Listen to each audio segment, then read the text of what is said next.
Bonjour à tous et bienvenue sur le podcast des établissements médico-sociaux, le podcast qui met en lumière le travail formidable réalisé par les acteurs du secteur. Je m'appelle Arnaud Chevalier et après avoir été directeur d'EHPAD pendant 8 ans, j'aide les établissements de santé à adopter les meilleures innovations pour simplifier et améliorer leur quotidien. J'ai créé ce podcast pour partager les belles expériences portées par des gens passionnés. Avant de commencer, si vous appréciez ce podcast, vous pouvez vous abonner pour ne rater aucun épisode et encore mieux, mettre une note 5 étoiles sur Apple Podcast et le partager à vos collègues. Sur ce, bon épisode. Bonjour à tous, aujourd'hui j'échange avec Xavier Mélin qui est cofondateur de la société Virtisense qui a créé la capsule multisensorielle donc à destination des personnes les plus fragiles. On va découvrir cette innovation, mais avant Xavier, merci de participer à cet épisode et je te propose de te présenter toi et Virtisense. Bonjour à tous, moi c'est Xavier Mélin, donc je suis cofondateur de Virtisense, donc c'est la capsule de voyage multisensorielle. Alors mon histoire elle est assez particulière, c'est que cette machine elle n'a pas été créée par hasard.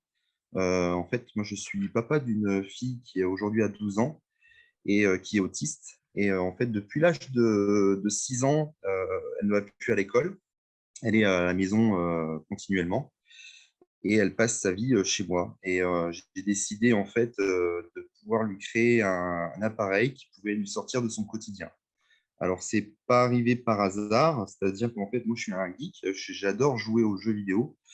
Et je me suis retrouvé avec ma fille où elle a testé le casque de réalité virtuelle.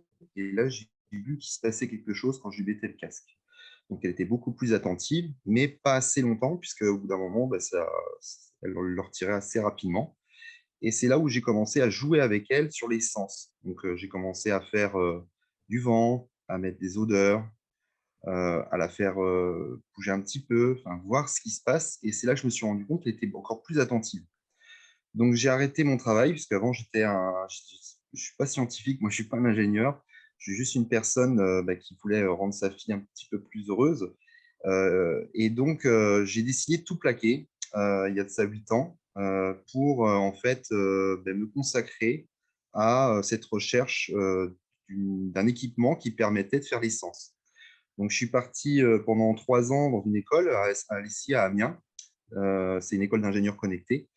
Et ils ont travaillé pendant 3 ans sur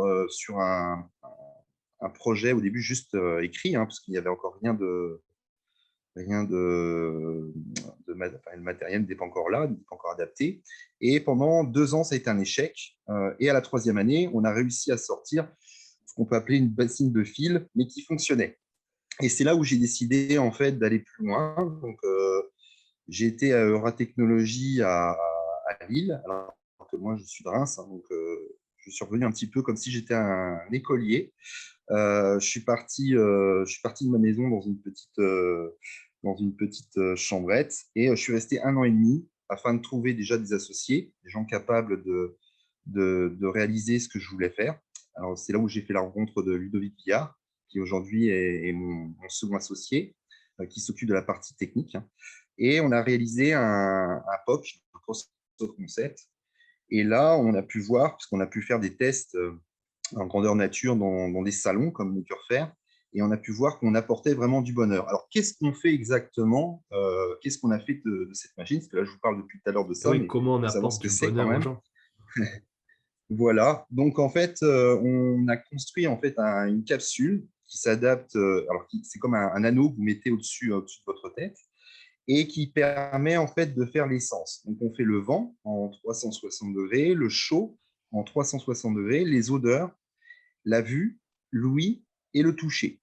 En fait, quand on appelle le toucher, c'est soit par de la vibration ou soit par le vent. Et l'avantage, c'est que quelles que soient les capacités cognitives d'une personne, qu'elles soient psychiques, sensorielles ou moteurs, on va lui apporter une sensation, une émotion. Et l'objectif de cet appareil, c'est d'apporter ça, c'est justement d'apporter cette émotion pour lui faire vivre, le changer de son quotidien. Voilà. Donc après, j'ai rencontré en même temps à Euratechnologie Guillaume Lucas, qui est aussi mon troisième associé, et qui, lui, en fait, a pu nous permettre d'avancer dans la logistique, puisqu'il a un background, en fait, dans la logistique. Et grâce à ça, on a pu construire notre entreprise par rapport à son expérience sur la création, parce que c'est toute une aventure hein, de créer sa startup. On a réussi à lever des fonds qui nous a permis d'investir dans notre atelier. Donc, nous, on est basé à Soma. On est entre Douai et Valenciennes. Et on fabrique nous-mêmes. Alors, ce qui est intéressant, c'est qu'en fait, on fabrique tout nous-mêmes. C'est-à-dire que ça soit de la carte électronique aux logiciels qui sont intégrés à l'intérieur, tout est fabriqué en interne. Et donc, on a main sur tout. Et donc, le produit, il est voué à évoluer, puisqu'en fait, à chaque fois que le matériel est à disposition de certains établissements, on va vraiment les écouter et produire ce qu'ils ont besoin. Voilà en gros une présentation Très rapide. assez rapide, mais qui est quand même importante. En fait, Virtisense, le sens de Virtisense, c'est vraiment d'apporter du bien-être aux personnes. Ok. Apporter du bien-être à partir d'une capsule. Donc, c'est un appareil qui va en fait permettre de stimuler des personnes plutôt fragiles, stimuler en fait quasiment tous les sens à la fois. C'est ce C'est qui est quand ça, même c'est ça. là où, voilà, où c'est assez innovant. Voilà, c'est qu'en général, on va pouvoir stimuler, je sais pas, on va écouter de la musique, on va regarder quelque chose. Enfin bref, mais avoir les quatre ou Ben, cinq sens stimulés en même temps, c'est un exemple concret, c'est imaginez que vous soyez dans un lit, dans une chambre, ça fait un mois que vous êtes dans la même chambre, on vous met le matériel et vous vous retrouvez sur la plage. Vous allez sentir vraiment le vent de la mer, mais des variantes de vent. Hein. Ce n'est pas seulement un vent, hein, c'est de multiples vents qui vous entourent. Vous allez avoir l'odeur du monoeil, l'odeur de l'iode. Il y a le soleil qui va vous réchauffer parce que vous voyez que le soleil est par exemple à droite de vous et vous allez vraiment ressentir que le soleil vous réchauffe le côté droit du visage. Donc en fait, on arrive à faire déconnecter la personne et très rapidement et lui faire penser autre chose que son quotidien. Voilà. ok. Alors, on comprend le principe. À qui ça s'adresse? Alors, à la base, c'était fait pour ma fille. Ouais. Et et le spectre s'est vraiment élargi et ça va même au-delà de ce qu'on pensait. Au départ, on a bien tout de suite vu l'intérêt pour les personnes âgées, bien sûr, pour les seniors, pour les faire rêver, hein, les faire découvrir et puis aussi leur redonner des souvenirs. Donc, on a des dispositifs qui sont maintenant dans les EHPAD. On est aussi dans les masses, donc dans les établissements médicaux pour adultes, Les maisons handicapés d'accueil pour adultes. spécialisées. Ouais. Oui, tout à fait. Et c'est pareil, les retours qu'on a dépassent ce qu'on pensait. Parce que l'avantage, comme je vous ai dit, l'avantage de l'appareil, c'est que tout le monde peut l'utiliser. Il n'y a pas de restriction. On a des établissements où 99% sont épileptiques. Ils l'utilisent jour et nuit sans aucun souci. Alors, de dire qu'il n'y aura jamais un déclenchement d'épilepsie, ça serait mentir.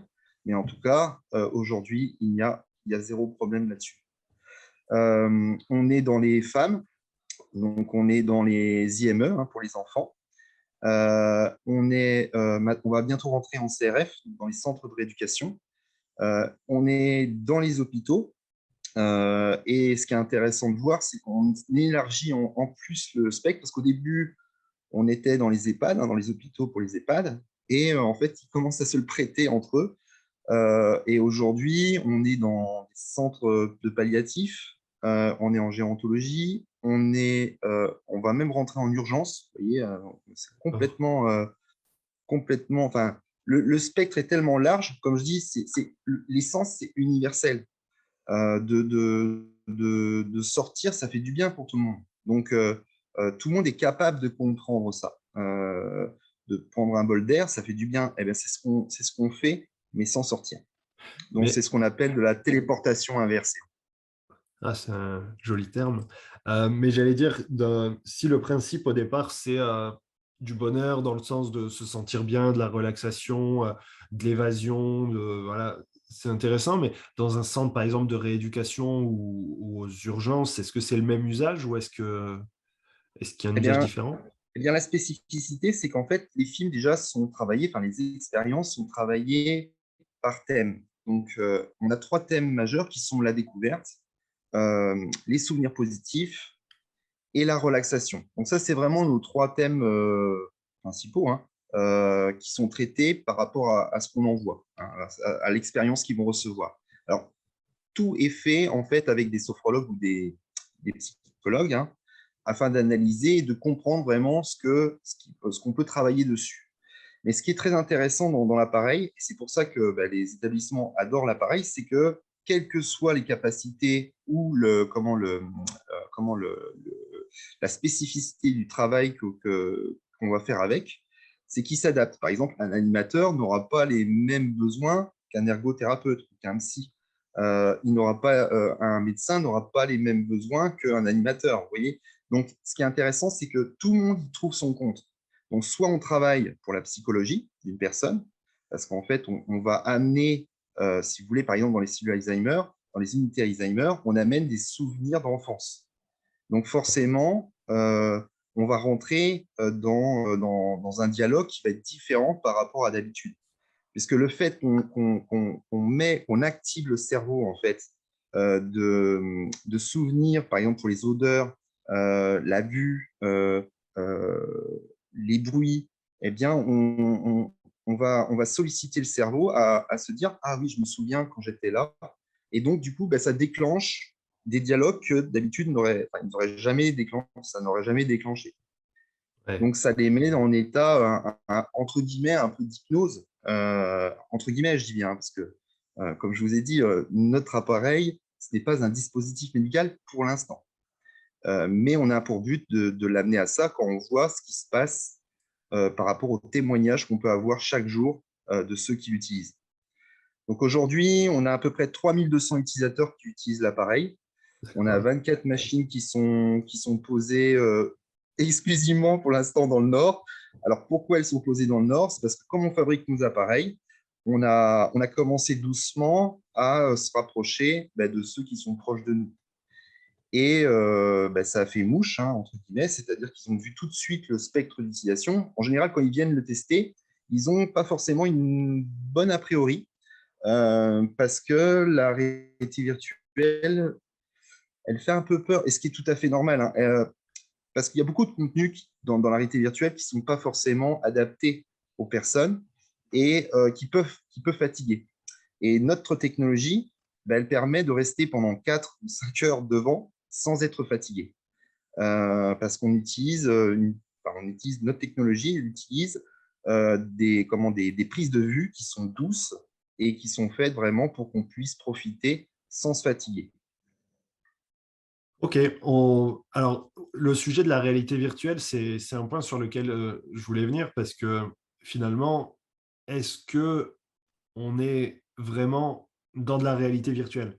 Et en même temps, on doit, parce que c'est un peu ce qu'on voit en fait. On se dit, quand on voit la machine, tout ça, on se dit, mince, ça paraît un peu futuriste et on a l'impression voilà, qu'on est sur quelque chose ouais, d'un peu futuriste avec en plus cette notion de réalité virtuelle. Mais en fait, la stimulation sensorielle, elle se fait, c'est juste la vue pour la réalité virtuelle. Voilà, exactement. La réalité virtuelle, pour nous, c'est un outil qu'on utilise pour envoyer des images et du son.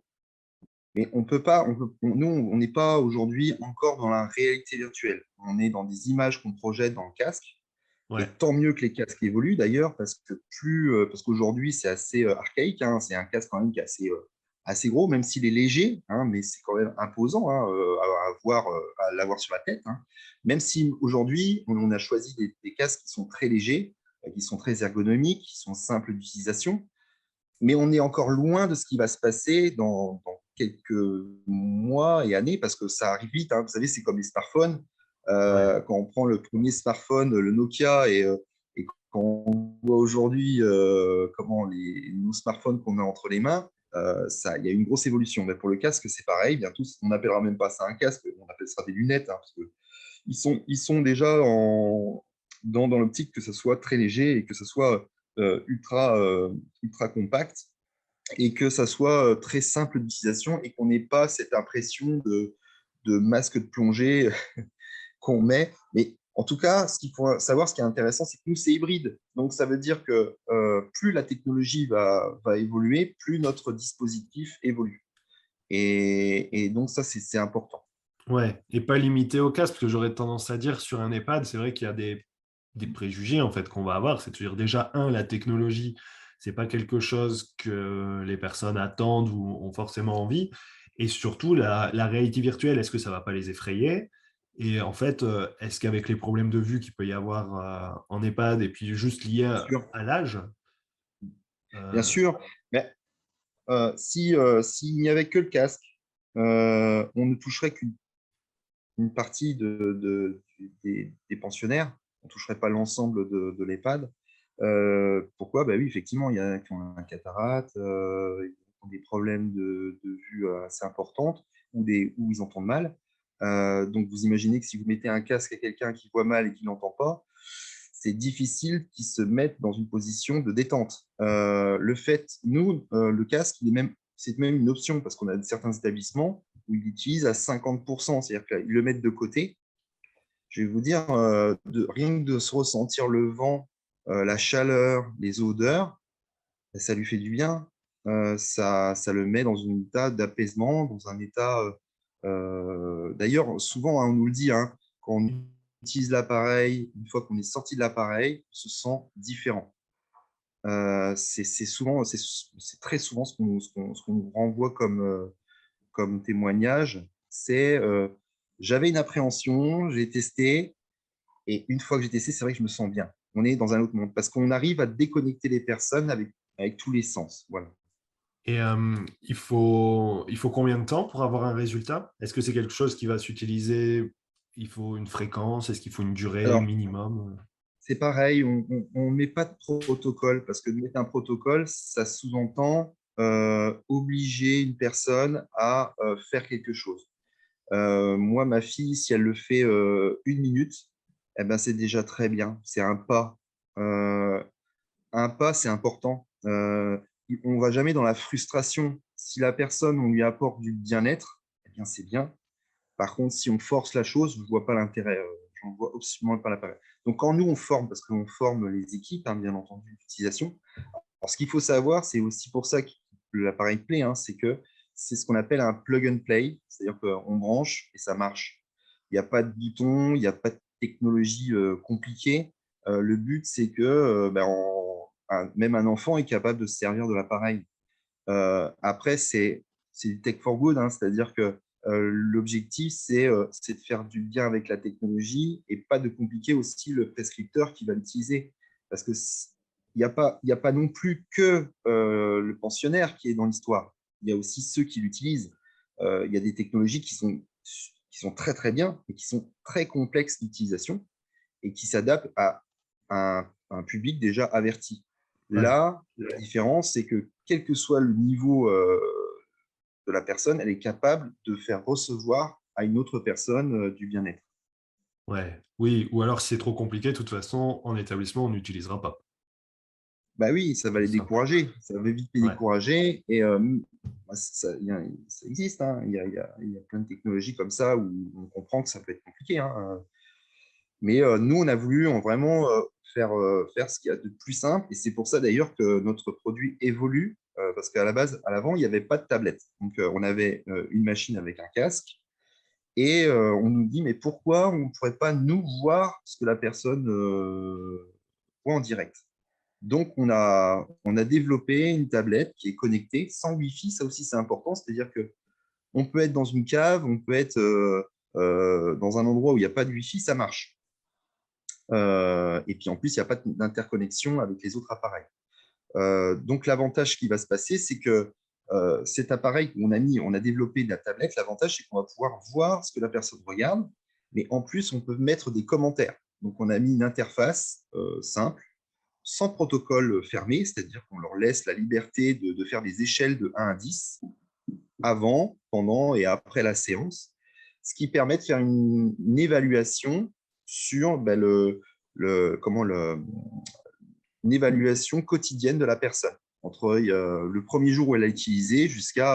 Alors nous, on a des machines qui maintenant, ça fait plus d'1 an qu'ils l'utilisent. Donc, commencent à avoir vraiment des données intéressantes. D'accord. La possibilité, en fait, grâce à cette tablette, d'évaluer l'impact en direct pour les équipes, c'est ça? C'est ça, c'est ça. Simplement. Et en plus, de faire profiter à ceux qui sont présents. C'est-à-dire que On va même maintenant plus loin que ça, c'est-à-dire que quand on a la tablette, on peut la mettre par exemple sur une table et on a fait, par exemple, on est en train de faire une chasse au trésor. Par exemple, je donne un exemple, hein. Ouais. On est par exemple, la personne va être en forêt, elle va se balader et elle est en 360 degrés. C'est-à-dire que si elle tourne la tête, eh bien, elle voit un arbre, hein. Si elle tourne la tête de l'autre côté, elle peut voir un sentier. Et nous, en fait, par exemple, on a caché des objets un peu partout. Et l'objectif, c'est qu'elle trouve les objets qui sont cachés. Mais ceux qui sont autour de la table peuvent, par exemple, avec des pictogrammes ou avec ceux qui ont la capacité de parler, de pouvoir le dire, mais ceux qui n'ont pas la capacité d'avoir le picto, et de dire, moi, j'ai vu cet objet. Donc, on fait de l'interaction, on fait vraiment de l'interaction entre la personne qui utilise l'appareil et les gens qui regardent, D'accord. qui observent. Ça veut dire que, oui, ça veut dire qu'en fait, c'est une activité qui devient collective. Ah oui, tout à fait. En général, devient collective rapidement parce qu'ils adorent regarder en même temps ce que la personne regarde. Bah ouais. On le voit bien, hein, par exemple, quand on vole au-dessus de l'Amérique centrale, donc on plane, la personne, elle plane, et souvent, ils connectent, parce qu'on peut connecter la tablette sur un écran géant ou et ils peuvent aussi connecter sur une chaîne Wi-Fi ou un ampli, hein. Et comme ça, Ouais. tout le monde peut entendre en même temps ce que la personne vit. Ok. Et ça amène le dialogue. Alors, l'objectif de ça, c'est aussi de faire découvrir le monde, parce que le monde est tellement beau qu'il y a des endroits où même nous, on pourra jamais aller voir. Par exemple, Alaska, être au-dessus des glaciers, et voir les baleines de très proche, ben ça, peut-être qu'il y en a qui ont eu la chance de le voir, mais moi, je pense pas que j'aurai la Ouais, chance de on le fait pas voir ça un tous les jour. Mais jours, là, je suis d'accord. eh bien, pour moi, c'est important. Je le fais, alors si je le fais pour ma fille aussi, hein, c'est pour ça aussi qu'on construit ces types d'expériences, parce que je veux vraiment faire découvrir le monde. J'essaie de faire comprendre aux personnes la richesse qu'on a sur notre planète, et ça, c'est important, ça a du sens. Et d'ailleurs, en parlant de sens, on va au-delà de ça que la machine, on travaille aussi en intergénérationnel, donc avec le CH de Roubaix, par exemple. Il n'y a pas que, il y a aussi d'autres établissements qui font ça. On a fait ce qu'on appelle on a fait une fusion avec le lycée Arthur Rimbaud, le collège Arthur Rimbaud à Villeneuve d'Ascq, où en fait c'est les enfants alors on a mis en relation les enfants et les personnes âgées, et en fait ils s'échangent régulièrement des courriers et ils se voient. Et en fait, l'objectif, c'est qu'ils les invitent ensuite à fabriquer des films ensemble. Donc, par exemple, ils ont envie d'aller voir les animaux, ils ont envie d'aller voir les musées. Eh bien, c'est les enfants qui vont filmer parce qu'ils ont un besoin. Donc, ils vont filmer. Une fois qu'ils ont filmé, nous, on va prendre l'expérience, on va la transformer en sensoriel. Et c'est les enfants qui vont présenter ça dans l'EHPAD. Donc, c'est quelque chose qui a vraiment du sens pour nous, et c'est pour ça qu'on le fait. Il y a une autre chose aussi, c'est qu'on est en train de voir avec les têtes en l'air. Il me semble qu'il n'y a pas longtemps, vous les avez Ouais, interviewés. c'est un épisode qui devrait, ouais, et qui devrait être sorti D'accord. Et, avant de sortir euh, celui-ci. et nous, on a tout à fait du sens. En fait, c'est des personnes handicapées qui utilisent des drones. Ouais. C'est leur travail. Et on trouve tout à fait logique que quand nous, on a des futures prestations qui vont arriver pour créer justement des films sensoriels, eh bien qu'on puisse travailler aussi ensemble, qu'on trouve une sorte de partenariat, d'échange, parce que nous, on a un vidéaste, hein, on a notre post-production qu'on fait, mais on ne fait pas de drone, nous. Et c'est tout à fait logique de faire cette fusion entre l'association des têtes en l'air et Virtisense. Ouais, ce qui est super, c'est un terme qui est sorti un peu au début, mais la notion de téléportation, alors qui fait très geek, qui fait très fantastique, mais finalement, c'est un peu la logique des têtes en l'air, c'est de se dire qu'on a des enfants, en tout cas des jeunes adultes, puisque l'objectif, c'est une école et c'est de la professionnalisation, mais qui sont peut-être dans un fauteuil roulant, qui du coup ont un champ de possibilités limité par rapport à certains métiers, par rapport au mouvement en fait, hein, par rapport à une contrainte qui est physique. Et le fait de devenir pilote de drone, ben, en fait, ça les rend plus libres que tout le monde parce qu'ils vont pouvoir voir. Alors, Exactement. ça compense pas le handicap, mais Et puis, on inverse. Et puis, ça permet de voir les choses différemment et d'accéder, d'avoir un point de vue euh, que la majorité des personnes n'ont pas, en fait, grâce à cette compétence qui est acquise. Et j'ai l'impression que finalement, avec cet outil, avec cette capsule multisensorielle, il y a un peu cette logique aussi de téléportation, alors qu'il va s'adresser à d'autres personnes, mais qui permet, oui, de passer un moment, d'être ailleurs. Et souvent, alors, il y a eu toute la période des confinements, mais pas que, parce que quand on est en situation de handicap, quand on est fragile, quand on est une personne âgée en EHPAD, c'est vrai que la possibilité de sortir est limitée, parce qu'il va falloir des accompagnants, parce qu'on ne peut pas aller très loin, parce qu'on ne pourra pas forcément prendre l'avion. Enfin bref, tout est peut-être plus compliqué. Mais du coup, ça veut dire que d'une certaine manière, on peut voilà, s'affranchir de contraintes physiques et passer un petit moment ailleurs d'évasion. C'est assez tout à exceptionnel. fait. C'est tout à fait ça. Et d'ailleurs, ce qui me plaît aussi dans cette fusion, c'est que c'est les enfants, enfin, du collège qui participent aussi au moment où les drones sont mis en place. Et ça inverse un peu les rôles, c'est-à-dire que c'est les personnes handicapées qui vont présenter comment ils font aux enfants. Bah oui, Et on inverse un peu les rôles. Voilà. ouais, c'est Donc, il top. faut qu'il y ait de toute façon, il faut qu'il y ait du sens. S'il n'y a pas de sens, on n'y va pas. Là, on est en train de voir pour les musées, Ouais, pour que les musées, en fait, par exemple, on va faire la piscine de Roubaix avec l'école, hein, avec le projet qu'on a. On a des demandes aussi pour des musées, parce qu'en fait, ils se sont rendus compte qu'on pouvait inviter, quelles que soient les capacités d'une personne, à visiter un musée alors qu'ils n'auraient pas eu la possibilité de le faire. Vous voyez, ouais, donc le spectre est très, très large. Mais ce qui est sûr, c'est que la ligne rouge, ça sera toujours de rester sur ce thème qui est la santé, parce que c'est eux qui en ont le plus besoin. Parce qu'on pourrait faire plein de choses, hein. Avec cet appareil, on est capable de faire ressentir beaucoup d'émotions. Et l'appareil est utilisé par le personnel. Donc, en général, ils ont un protocole d'utilisation.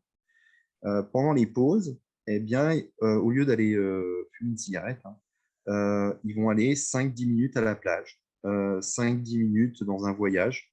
Euh, et ça leur fait du bien, parce on a nos soucis, on a nos tensions, surtout en ce moment, hein, surtout les avec tout ce soignants. qui se passe, et surtout les soignants, Ouais, mais pas que, hein, il y a aussi les parents ou ouais, bien les sûr. enfants. Tu Par parlais des exemple, aidants, en fait, hein. Que ce soit parents oui, ou aidants naturels. Ouais. bah, par exemple, dans un EHPAD, des fois, on rencontre dans une situation où les enfants viennent de plus en plus, parce que il y a une dégradation, hein, eh bien, de souffler 5-10 minutes aussi, ça marche, quoi. Enfin, Ouais, je vois voilà. ce que tu veux dire. Non, mais c'est vrai que j'avais pas vu cet angle-là, mais c'est vrai que il y a souvent des familles qui sont plus en souffrance que leurs proches, en fait, qui peut-être finalement vivraient pas trop mal sa maladie ou qui finalement, avec des troubles cognitifs, une maladie d'Alzheimer, finalement, bah, perçoit pas la réalité et souvent, et c'est l'objet d'un podcast aussi qui sera sorti certainement, mais de se dire que souvent la perception de la qualité de vie est inférieure, enfin, chez les proches que chez la personne elle-même. Le ressenti de la Ouais. qualité de vie. Ça veut dire qu'on Et pense que nos proches la vont. dégradation Ouais, psychologique d'une personne, hein, parce que il y a des moments très durs. Moi, je les ai vécus, hein, personnellement. Et j'aurais bien aimé avoir la capsule ouais. avant que ça arrive. Voilà. Et Donc, autant décompresser avec. on a ces souvenirs personnels qui sont marquantes. Et quand je vois que ce qu'elle peut faire, alors elle n'a rien de magique, hein, y a rien de magique, hein. C'est juste que ça apporte ça nous fait penser à autre chose. Voilà. Et comme on utilise tous les sens, ben, ça nous Ouais. déconnecte. On n'arrive pas, même si on était parti sur une pensée négative, et on le voit, hein, dans les soins palliatifs, les témoignages qu'on a, moi, il me bouleverse, hein, parce que je reçois les témoignages. Et aussi, c'est une fierté hein, de ce qu'on a réalisé, parce que quand je vois, ça n'a pas été tous les jours facile hein, d'avoir une idée et de la concevoir jusqu'au bout. Mais aujourd'hui, quand on voit le résultat, on en est fier. D'ailleurs, avec nos associés, on en parle souvent parce qu'on se rendait déjà pas compte de ce que ça allait faire. Et aujourd'hui, c'est vraiment extraordinaire pour les gens. Et ce n'est que le début, puisqu'on fait en ce moment, on a plein d'études de recherche qui sont sur divers domaines. Donc, on travaille avec le CH de Valenciennes pour utiliser notre appareil comme analyse de troubles cognitifs d'une personne pour éviter les chutes. Donc, on va analyser grâce au sens si la personne a toutes les capacités pour pouvoir se déplacer sans déambulateur ou sans fauteuil. On travaille avec le CH de Roubaix sur la sexualité des seniors et des handicapés, alors, ce qui est tabou, hein, mais c'est un vrai sujet. On travaille avec le CHRU de Lille sur les soins palliatifs parce qu'en fait, ils se sont rendus compte que quand ils utilisent l'appareil, les gens oublient un peu leur douleur. Alors, je ne vais pas dire qu'ils oublient totalement leur douleur, mais en tout cas, d'après ce qu'on a sur les premiers, enfin, ça fait déjà 6 mois qu'ils ont, je crois. D'après ce qu'on peut voir, c'est que vraiment, ça leur coupe un peu les mauvaises idées et aussi la souffrance qu'ils peuvent avoir. On travaille, donc là, il y a une évaluation d'échelle de douleur qu'on pourra faire avec l'appareil. On travaille avec Santélis aussi. Il y a une partie aussi qui va arriver très prochainement, qui va être la mini-capsule de voyage, puisqu'on est en train de créer une mini-capsule pour les aidants à domicile. Parce que la capsule, elle est faite pour les établissements, la capsule d'origine de Virtisense, mais il y a une demande quand même importante pour les aidants qui, eux, recherchent des solutions pour amener du bien-être à la personne. Et on est en train de concevoir une mini-capsule qui se permettra de se balader dans un sac hein, et de pouvoir l'installer en moins d'une minute pour faire voyager les personnes qui sont chez eux. Et de toute façon, ce sera le cas de plus en plus, hein, parce que la population vieillit. Et ils n'ont pas les mêmes besoins que la population d'il y a 40 ans. Hein. On est né avec du numérique et on a besoin du numérique, on a besoin de découvrir et on va apporter ça. Alors, ça sera un peu moins intense que la grande capsule, mais ça va quand même apporter du. Oui, bien sûr. Et puis, c'est l'évolution aussi des prises en charge médicales, en fait, d'aller moins sur du médicament, d'aller plus sur des alternatives moins médicamenteuses, en fait, tout simplement. Oui, Donc, et il n'y a pas que. Enfin, c'est sûr, il y a ça, et puis il y a aussi et puis derrière. viser le bien-être et tout ça, l'accompagnement global. On est quand même beaucoup plus sensibilisé aujourd'hui parce qu'on a eu le Covid, donc on sait ce que ça fait que de rester un mois ou 2 ou 3 ou 4 chez soi. Hein. Mais Ouais. quand vous restez 1 an, 2 ans, 3 ans sans sortir, on peut s'imaginer ce que ça peut faire psychologiquement sur une personne. Et le fait de le faire voyager, eh bien, il Ça parle peut pas d'autre faire de chose. mal, au contraire. Ah, ça peut pas faire de mal. Ouais. Non, mais c'est vrai. Et c'est vrai, c'est intéressant, ce parallèle-là, de se dire que c'est des questions qu'on s'est peut-être peu posées, mais pour lesquelles maintenant on a un élément de comparaison, en fait. Se dire, oui, qu'est-ce qu'on ressentirait si on se disait que là, on allait être confiné pendant 8 semaines, 3 mois, on le vivrait très très mal. Et c'est vrai qu'il y a des gens qui sont dans un établissement, dans une chambre, pendant des mois, pendant des années. Voilà. Donc c'est pour ça que nous, aujourd'hui, vraiment se focalise, parce qu'on pourrait ouvrir beaucoup plus de portes que ça. Hein. L'événementiel, des choses comme ça, c'est sûr, parce que c'est toujours intéressant d'avoir du multisensoriel, c'est adapté pour tout le monde. Mais c'est pour ça qu'on va vraiment toujours se concentrer sur la santé et on prend les priorités de ceux qui ont le plus besoin. Donc pour nous, c'était évident que le monde à domicile avait sa place pour Et oui, qu'on puisse c'est se un vrai pencher et sujet aussi. développer. Voilà. Ok, C'est l'énergie. Hein.